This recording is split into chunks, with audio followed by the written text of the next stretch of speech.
broad consensus on the balance with regard to these important issues, and this balance is in full respect of the mandate and prerogative of each institution that is involved in the digital euro. And this signals the determination that we have to advance this important project, and I want to underline again my view that the digital future of the euro is an essential part of its future. We are all now very conscious of public understanding and trust with regard to this project, and that's why we've put so much time and consideration into these discussions. And all of this will now move forward under the Council presidency, where legal drafting will continue and then be presented to ministers. We then had a very short information point on recent G7 discussions, and while today wasn't an opportunity for a detailed discussion because there are so many different elements now underway, it also provided an opportunity for us to get some helpful updates on that work. So a very, very productive and a very conclusive discussion here in Eurogroup today, and it sets the scene for a lot more work that we'll do when we meet again in Luxembourg in October. So Valdis, over to you, and thank you. Yes, thank you, Pascal. Good morning, everyone. It's a particularly busy end of the year. Let me begin with an update on an economic outlook. Economic activity grew at a faster pace than expected in the first half of the year, especially in the first quarter, as investment and exports exceeded expectations.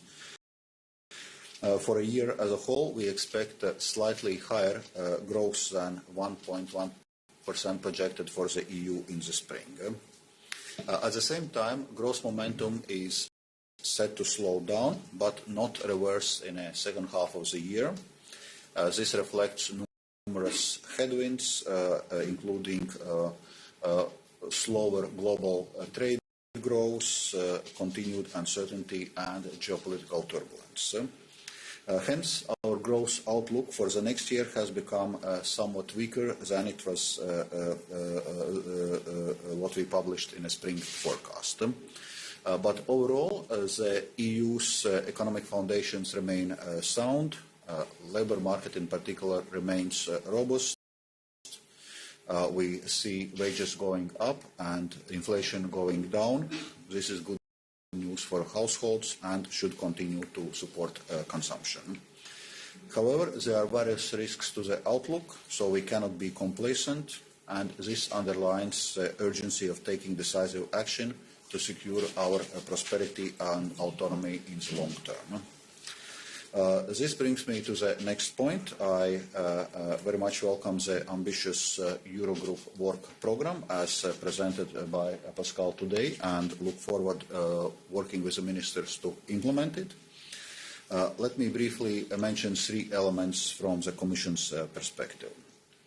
First, on coordinated fiscal and economic policy, safeguarding fiscal sustainability and simultaneously ensuring adequate spending for key priorities, especially security and defence, will remain a critical issue in the time ahead. The Commission will help Member States in making these difficult policy choices, including through a credible implementation of the new economic governance framework. Secondly, in view of recent economic developments, it has become even more important to discuss ways to enhance Euro's role as an international and digital currency. And I will return to today's discussion on a digital euro in a moment. More generally, however, we need to make progress on some long-standing work strands, such as Savings and Investments Union and Banking Union. Finally, we need to work on enhancing Europe's competitiveness. As you know, competitiveness is a central focus of the European Commission. Guided by our competitiveness compass, we have already made progress in turning recommendations contained in the Draghi report into reality, but more is needed, and we need to work together to maximise impact. And in this case, once again, I welcome the focus Eurogroup's work program is putting on this. Turning now to digital euro. While we had seen slow but steady progress over the course of the last 2 years, there is now a growing urgency to reach political agreement and address remaining open issues. So today we had a discussion on this, and I'm pleased to report that we made a significant breakthrough in today's meeting. The Eurogroup, as Pascal said, reached a political agreement on institutional framework for setting the ceiling for holding limits, which ensures an appropriate role for both the Council and the European Central Bank. This agreement provides fresh momentum to efforts to reach a common approach in the Council by the end of the year. And here I would like to thank the Danish Presidency for their commitment in processing this crucial file, and reaffirm the Commission's commitment for providing all necessary support. Finally, I also debriefed on the G7 finance ministers' call in relation to increasing pressure on Russia for its aggression against Ukraine. The European Union and its member states have always shown strong leadership in a G7 format and in supporting Ukraine. For example, no one has implemented stronger sanctions than Europe, and they work in particular as part of the coordinated G7 approach. G7 sanctions have already inflicted real costs on Russian economy, ranging in hundreds of billions. But it's clear that we need to step up the pressure against Russia further to make its war of aggression unsustainable. In this spirit, the Commission's proposal for the 19th sanctions package will further aim to weaken Russia's already weakened war economy, and I expect you to hear details on this very soon. Second, on reparations law. As President Ursula von der Leyen announced in her State of the Union speech, it will be a limited resource loan to Ukraine funded by cash balances from immobilized Russian central bank assets. This, however, would not affect Russia's claim on the financial institutions holding those immobilized cash balances, which would remain fully in place. But this loan would be repaid only if and when Ukraine receives reparations from Russia, so basically front-loading the reparations. It's only right that Russia pays for the war it started. We are now working on technical details, addressing certain concerns and questions to build a legally, financially and fiscally sound instrument. And importantly, it is also scalable at G7 level, and several G7 partners have shown interest in following a similar approach. I will stop here. Thank you very much. Good morning. And I would like to thank, first of all, the Danish authorities for their great hospitality. We all met last night for pre-reception meeting in the beautiful, beautiful building of the finance minister, and had a chance to observe the 300-year-old ceiling of that room. And that really was a good start off to a meeting that has been productive this morning. I'm not going to repeat the projection numbers that we had last week when I presented our monetary policy stance. They generally align with the latest presentation by the Commission. I've flagged for my colleagues the changes that we made in terms of our projection and our balance of risk, so that they are fully aware of the changes that we have decided in that projection exercise. So we had a good discussion on the economic outlook, as indicated by my colleague, the President of the Eurogroup, and Valdis Dombrovskis, the Commissioner in charge of those issues.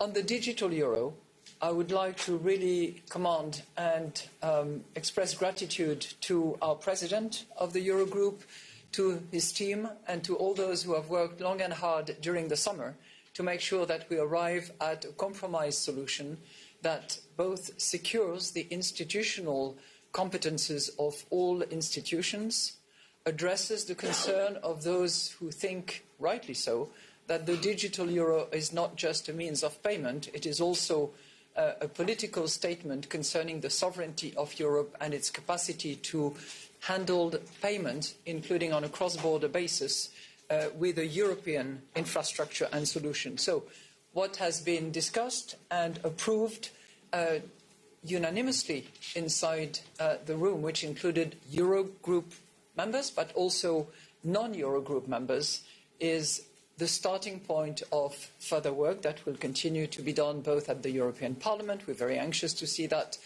moving fast, and what will be conducted at the Council level and, of course, amongst technical experts. So this was, from my perspective, as President of the ECB and a strong advocate of the digital euro, together with my colleague Piero Cipollone, a good step in the direction that we hope will be completed in as short order as possible. Thank you. Thank you. President Good morning, everyone. I am pleased to be back in beautiful Copenhagen, where I was the last time back in December 2002 for a European Council that was very successful because it was one that was setting the stage for the enlargement of the European Union. So it's nice to be back. And I would like to add a couple of points on the recent economic developments as seen from the perspective of the ESM. What are the dominant views of the market? First of all, the trade deal with the US over the summer helped avoid an outright trade war and larger damage to the euro area's output, at least temporarily. It provides predictability to enterprises, and that is good for growth. The Commission needs to be commended for achieving this result. But the deal carries risks. It needs to be implemented, and one cannot guarantee a smooth process. The US administration can change its mind very quickly. One also needs to keep in mind that these tariffs are hitting some sectors of the European economy that were very productive. And so the productivity challenge is there in front of us. On the financial side, it is fair to say that investors are still reconsidering the safe haven status of the US dollar, and there is increased interest in euro assets. We also notice that on the markets ourselves as ESM, and this is an opportunity that we should seize. Further on markets have been relatively calm for the time being. But investors are closely following developments, eyeing at inherent uncertainties and weaknesses. Turnarounds can happen very quickly. Investors will look at how we deliver on the European Union reform agenda and look at the fiscal policies of member states. Let me, in that context, make a remark on France. The market reaction to the downgrade of France by rating agency Fitch on Friday was overall calm because investors had already priced in the prospect of a downgrade.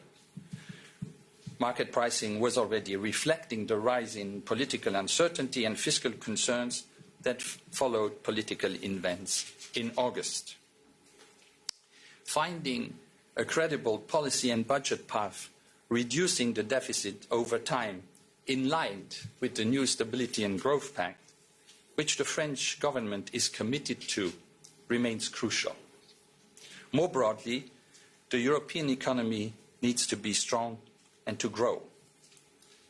That means encouraging growth and keeping public finances in good shape is important, not just because it's the right thing to do politically and economically, but it also helps prevent future market turbulences and financial risks.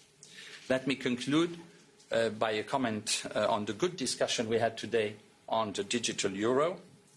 The ESM fully supports the European Central Bank's urgency in making the geopolitical turbulences, the urgency is greater than ever.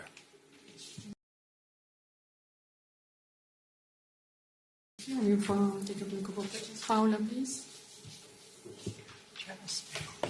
Thank you very much. Paula Tamaro, the Financial Times. A question for President Lagarde. How does the ECB view the idea of a reparations loan using the cash balances? Would you be open to that? Thank you very much for your question. First of all, it's a matter for which there was no particular document tabled, so I would refrain from making any decisive statement in that respect. But our concerns